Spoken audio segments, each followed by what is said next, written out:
এখানে সড়কের উপরেই গাছ পড়ে আছে, সেগুলো জ্বলছে, দাও দাও করে জ্বলছে। এখানে টায়ার জ্বালিয়ে এখানে সড়কটি অবরোধ করা হয়েছিল। বিশেষ করে আপনারা জানেন যে গত সেপ্টেম্বরের প্রথম সপ্তাহে যে বাঁকখালী নদী তীরবর্তী যে এলাকায় যে অবৈধ স্থাপনা ছিল সেই উচ্ছেদ করা হয়েছিল। সেই উচ্ছেদ অভিযানের সর্বশেষ আজকে যেটি ঘটেছে, সেই উচ্ছেদকৃত জায়গাতে বিআইডব্লিউটিএ এবং সরকারের বিভিন্ন সংস্থা সেখানে সীমানা পিলার নির্ধারণের দিন ছিল আজকে।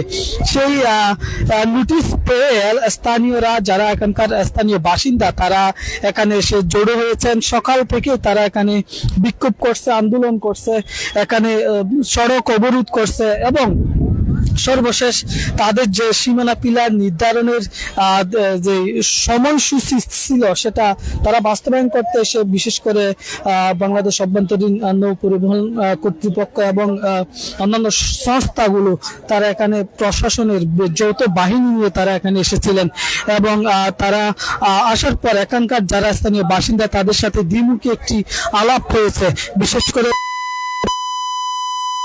রায় রয়েছে, সেই রায়ের আলোকে তারা আইনি লড়াই করেছেন এবং তাদের যেই খতিয়ান পত্র রয়েছে, বিভিন্ন প্রকার আদেশ রয়েছে, সেগুলো তারা বিজ্ঞ ম্যাজিস্ট্রেটকে তারা সেগুলো দেখিয়েছেন এবং এর পরবর্তীতে দীর্ঘক্ষণ তাদের সাথে প্রশাসনের সাথে দ্বিমুখী সঙ্গে কথা বলার পর প্রশাসন পিছু হটেছে।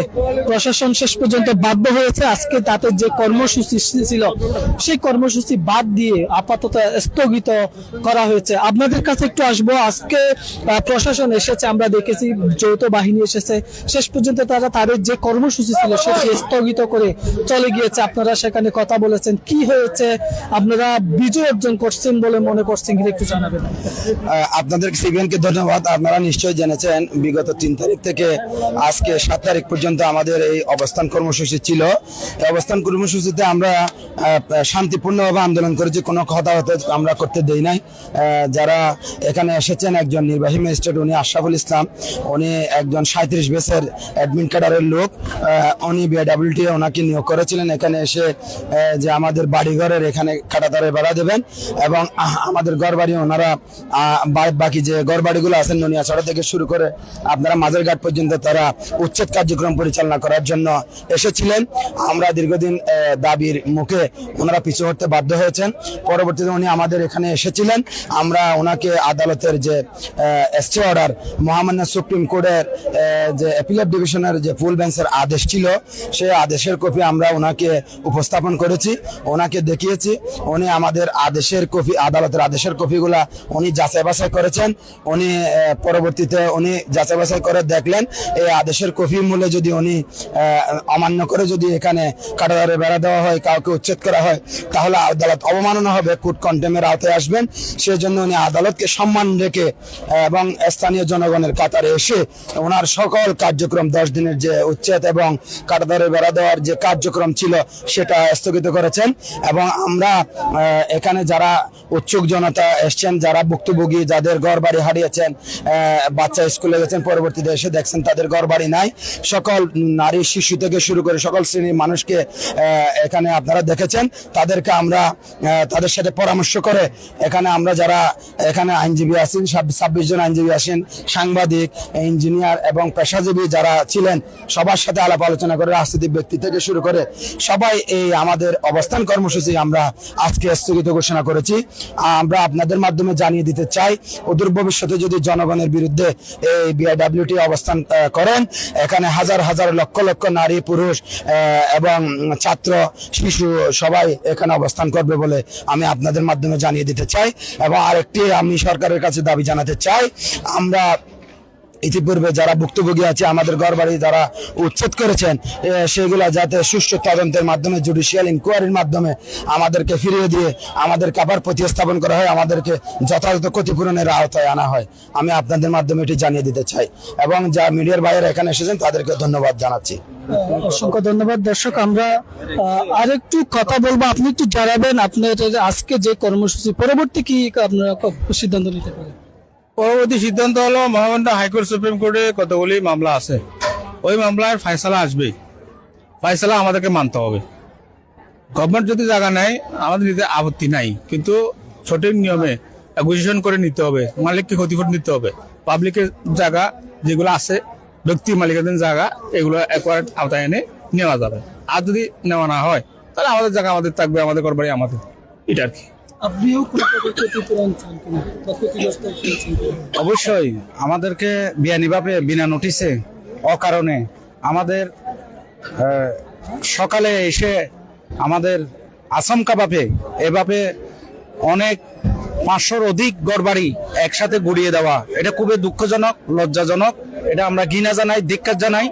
বিআইডব্লিউটি এর এই ধরনের দুঃসাহসী, অসামাজিক এবং জনগণের সম্পদ নষ্ট করার জন্য আমরা আবারও ঘৃণা জানাচ্ছি এবং সরকারের কাছে আমরা দাবি করছি আমাদেরকে ঘরবাড়ির সম্পূর্ণ ক্ষতিপূরণ দেওয়ার জন্য, বৈধ আমাদের জায়গা সম্পত্তির সম্পূর্ণ ক্ষতিপূরণ দিয়ে আমাদেরকে আবার অনুমতি দেওয়ার জন্য আমরা ঘর করার, যদি সরকারের যদি দরকার হয়, যেটা আমাদের পূর্ববর্তী বক্তারা বলে গেছে, আমাদের উপযুক্ত ক্ষতিপূরণ দিয়ে, জমিনের উপযুক্ত ক্ষতিপূরণ দিয়ে, ঘরবাড়ির উপযুক্ত ক্ষতিপূরণ দিয়ে সরকার যদি জমি দরকার হয় জমি নিতে পারবে, আমাদের কোনো আপত্তি নেই। তবে অন্যায়ভাবে কোনো কিছু আর করতে দেব না। ভবিষ্যতে যদি এই ধরনের যদি দুঃসাহসী পদক্ষেপ যদি ওনারা নিতে চায়, আমরা আমাদের শান্তিপ্রিয় কক্সবাজারবাসীকে নিয়ে এটাকে আমরা কঠোর আন্দোলনের মুখে আমরা প্রতিহত করবো ইনশাআল্লাহ। অসংখ্য ধন্যবাদ। তারপরে কিন্তু সেটা হলো কি, আমাদের এই যে লোকাল কক্সবাজার জেলা প্রশাসন আছে, সমস্ত ভূমির মালিক যারা প্রশাসন, সেটা ব্যক্তি মালিকানাধীন হোক, সরকারের জমি হোক, হাত জমি হোক, এগুলি বন্টন করার একমাত্র অধিকার জেলা প্রশাসকের, অন্য কারণ নাই। কিন্তু বিআইডব্লিউটিএ যে জায়গাগুলি চেয়েছে, কোনো এক ক্রান্তি জায়গাও বিআইডব্লিউ এখানে দেওয়া হয় নাই। ওই যে জেলা চাহিদা মোতাবেক যে জায়গাটা চাইছে, ওটা ব্যক্তি মালিকানাধীন জায়গা থাকায় ওটা মন্ত্রণালয়ে পেন্ডিং আছে, কিভাবে দেবে ওটা দেওয়ার খরচা দেওয়ার ইয়া নাই। কিন্তু বিআইডব্লিউটিএ কোনো জায়গা না পাওয়ার পরেও, কোনো জায়গার মালিক না হওয়ার পরেও এখানে এসে উচ্ছেদ কাজগুলো করতেছে। তারা এখানে জমি দাবি করার অধিকার রাখে না যতক্ষণ না পর্যন্ত জেলা প্রশাসক মহোদয় তাদেরকে জমি দেয়, কিন্তু কোনো জমি কক্সবাজারে তাদের দেওয়া হয়নি।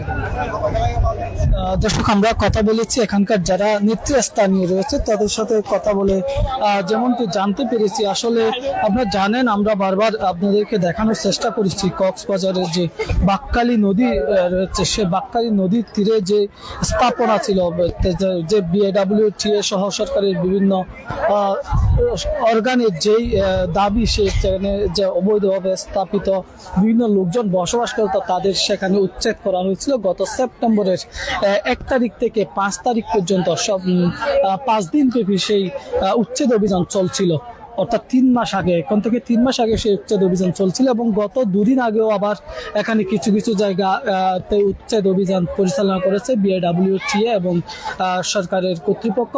এবং আজকে সেই উচ্ছেদকৃত জায়গাগুলোতে, খালি হওয়া জায়গাগুলোতে এখানে সীমানা পিলার নির্ধারণের দিন ছিল, সপ্তাহব্যাপী সেই কর্মসূচি তারা ঘোষণা করেছে। কিন্তু এখানকার যারা স্থানীয় বাসিন্দা দীর্ঘদিন ধরে এখানে বসবাস করছেন, তাদের যে দাবি, এই জায়গা তাদের পৈতৃক সম্পত্তি এবং তারা দীর্ঘদিন ধরে এখানে বসবাস করছেন এবং কোনো মতে তারা সেই জায়গা সরকারকে নিতে দিবে না। যদিও তারা সরকারের প্রয়োজন হয় তাহলে সেটি অধিগ্রহণ করে যথাযথ ক্ষতিপূরণ তাদেরকে দিয়েই সেই জায়গা অধিগ্রহণ করে নিতে হবে, সে দাবি তারা বারবার জানিয়ে আসছিল। কিন্তু আজকে একটু আগে আমরা দেখেছি বাংলাদেশ অভ্যন্তরীণ নৌ পরিবহন কর্তৃপক্ষ, বিআইডব্লিউটিএ এবং সরকারের বিভিন্ন সংস্থার প্রতিনিধিরা এখানে এসেছেন যৌথ বাহিনীর সাথে নিয়ে।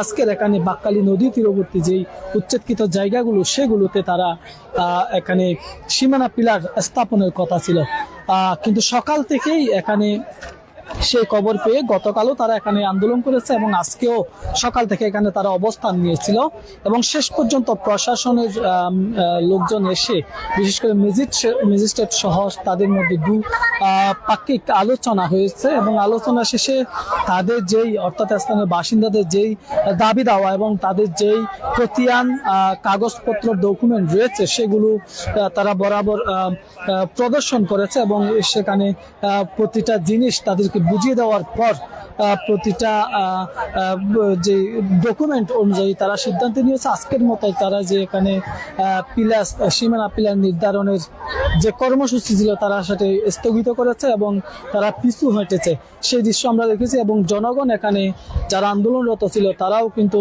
সড়ক অবরোধ করছিল, সেই সড়ক থেকে সরে গিয়ে এখন শান্তিপূর্ণ অবস্থান তারা নিয়েছে। দর্শক, হচ্ছে কক্সবাজারের বাকখালী নদী তীরবর্তী উচ্ছেদ অভিযানের সর্বশেষ। এতক্ষণ আপনাদের সাথে ছিলাম আমি শহীদুল ইসলাম শহীদ, বাংলা নিউজ, কক্সবাজার।